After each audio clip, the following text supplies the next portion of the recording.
Namaste Krishna Rao garu, welcome to IYR Talks English edition. In this episode, we just will try to evaluate the American president. We will call him as a maverick person, because ever since he came, the statements have made a lot of ripples among various sections and places. And recently, of late, he has threatened China. Already he has threatened the whole world with levy of duties and sanctions. Now, last week, he said, because China did not respond to him properly on the proposed meet in the month of October. So he said, because China, it never wanted to part away with the rich mineral resources, rare earth materials it has with them and all that. Then he said, we are going to levy 100% more taxes on the goods imported from China.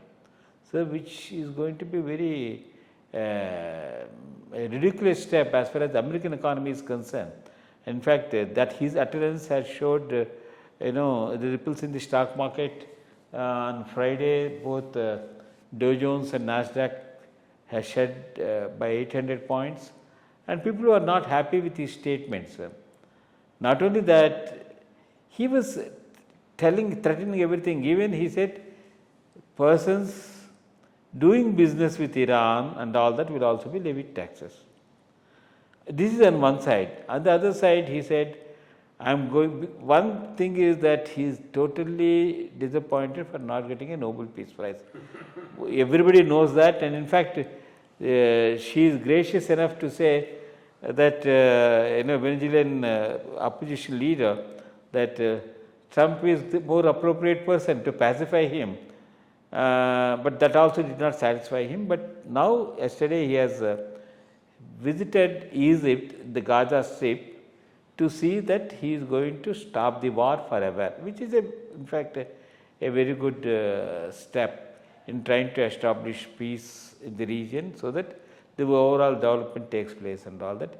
And between Hamas and trying to release the hostages on both sides, and I think tonight he is going to address both the places, and we have to see how the thing is. And this is on one side, he said he is establishing peace. On the other side, again, immediately, we are really confused. I don't know whether he is confused or not. He warned Russia of consequences if he is not going to, come for an understanding and stop the war with its opponent. So, taking all these things into consideration, I request you to kindly evaluate how things are going to be in the next few days or next few months. Till such time the stalemate is going to be complete. Yeah, I think his threat to put a huge tariff on China may not really materialize. For the simple reason, he made similar threat during his first term also. But at that time, China did not have an answer. In fact, China was afraid. If he really implements it, where will our economy will go? But in the last 10 years, China has done a lot of work and is now willing to face him. And one of the areas they have identified is the rare earths. This is rare earths, rare manganes. They have realized they have the monopoly across the world. If they just squeeze it, the whole world is going to come to a reasonable halt, because in all these renewable energy sources, electronic vehicles, other things, it's an important element. And that pinch now Donald Trump is feeling. He thought he would dictate everything to everyone, but he now realizes he can't do that to China. He can do it to India and get away with it, because he can just put 50% tariff. It doesn't shake the Nasdaq, it doesn't shake the other index. What is that? S&P, yeah? Which one? Nasdaq, and the other one is? Dow Jones. Nothing will get shaken. But you do the same thing for China, whole American economy is going to shiver, because they have a major role in American economy. Now most of the manufacturing products come from China, and if China is targeted, it's going to have a big impact on the American economy.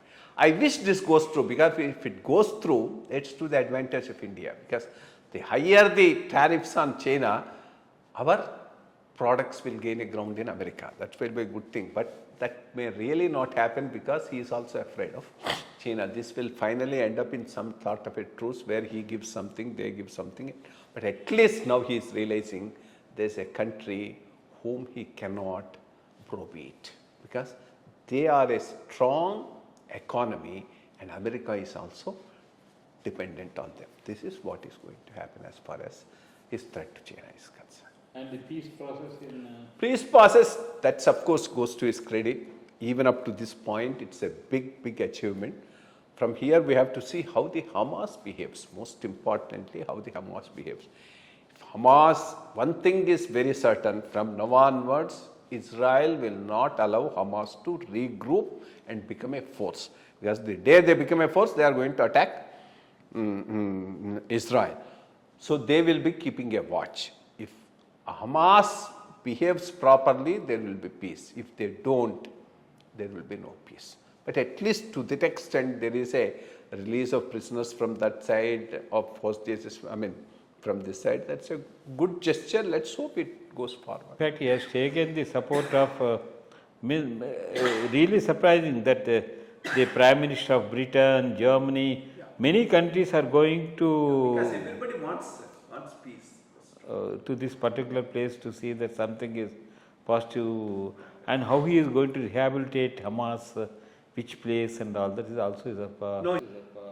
As it is, Hamas has not agreed for rehabilitation. They want to stay there. How it goes from here depends on a lot of things. One, of course, as last time we discussed, Iran is now totally neutralized. How the other Arab countries behave is first one thing, and how weak has Hamas become. Two, third, how negative Palestinians are viewing Hamas. Palestinians, because all this problem you have created, and in that angle they start looking at Hamas, thus Hamas will get further weakened. Thank you, sir. Thank you for clarifying on many matters. Thank you.